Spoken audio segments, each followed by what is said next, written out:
عملت لكم سمبوسة رمضان وطلبتوا مني السمبوسة البف، فتعالوا اما اقول لكم ازاي تعملوا السمبوسة البف ناجحة ومقرمشة ومش شاربة ولا نقطة زيت. اسمعوا صوت القرمشة كده. حط لايك جميل الوصفة وتعالي نحضر الحشوة. عندي معلقتين سمنة بلدي بحط عليهم معلقتين اتنين من الدقيق بس مش مليانين قوي. بقلب كويس لحد ما الدقيق ياخد تحميصة وبعد كده بنزل عليه بكوباية من اللبن بالتدريج لحد ما القوام يتقل ويتكون معايا صوص بشاميل مش تقيل ومش خفيف. بنزل عليه بقى بجبنة موتزاريلا، دول ربع كيلو جبنة موتزاريلا نزلت بيهم على مرتين اتنين مع التقليب لحد ما الجبنة تدوب، وهنا بالحرارة بتكون قليلة علشان الجبنة ما تتحرقش. لما القوام يسيح معايا ويبقى مطاطي بالشكل ده باحط له معلقة كبيرة من حبة البركة وكده الصوص عندي جاهز. بافضّيه بقى في أي طبق، بس ما تنسيش تحطّي عليه شوية ملح ورشة فلفل أسود، وممكن تخلّيها ميكس جبن، تزوّدي رومي، تزوّدي شيدر، بيفرق في الطعم جدًا، وبتكون أحلى لمّا بتتعمل من الموتزاريلا بس.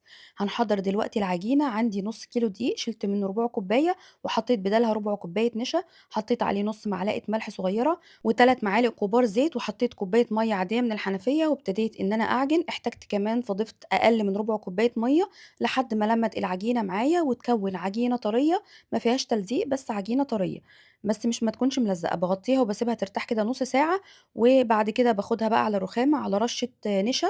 استخدمي النشا دايمًا وأنتِ بتفردي السمبوسك علشان تطلع معاكِ مقرمشة أوي، حتى لمّا تيجي تحمّريها في الزيت هتطلع معاكِ مقرمشة بزيادة. بافردها بسمك مش تخين ومش رقيق، يعني علشان أمّا آجي أحمّر السمبوسة بعد كده ما تبقاش تخينة، العجينة تخينة وتبقى عجين من جوّه، وفي نفس الوقت ما تبقاش رقيقة أوي فالحشوة تخرج منّي.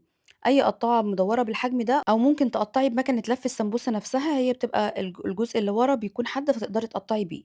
بعد كده باشيل العجينة الزيادة وبالمّها عادي ما فيش أي مشكلة خالص علشان هارجع أكوّنها تاني بنفس الطريقة.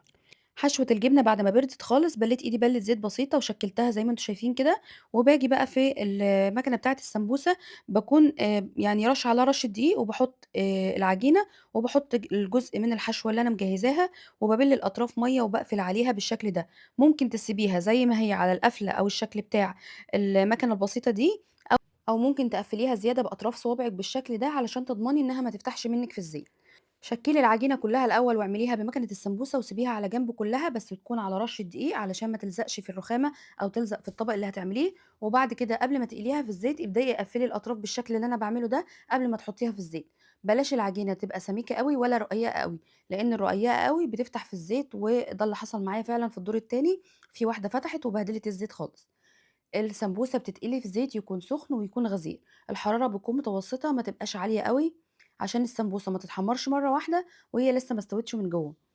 السمبوسة الناجحة بتلاقيها بتعمل فقاعات كده زي ما أنتِ شايفة وهي بتتقلي في الزيت. أهم حاجة بالنسبة لي إن الزيت تكون درجة حرارته متوسطة، وما نقلبش السمبوسة على طول أول ما ننزلها بالزيت، نستنى عليها دقيقة كده لما تبتدي تتشمع. أنا نقلتها في طاسة أوسع عشان الأمور تكون أوضح، وأنتِ بتقلّبي كده بالمعلقة بتحطّي بالزيت على السمبوسة عشان تنفُخ معاكِ. أنتِ أمّا بتحطّيها في الزيت بعد دقيقة كده بتلاقيها نفخت وبقت بالشكل اللي أنتِ شايفاه ده. لمّا بتتحمّر وبتاخد اللون الدهبي المقرمش ده، بنطلّعها من الزيت بس ما بنطلّعهاش على مناديل علشان ما تطراش، بنطلّعها على شبكة وبتطلع معانا بالشكل ده.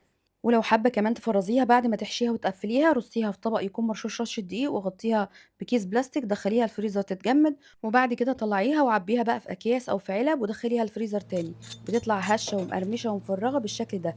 جرّبيها ورمضان كريم.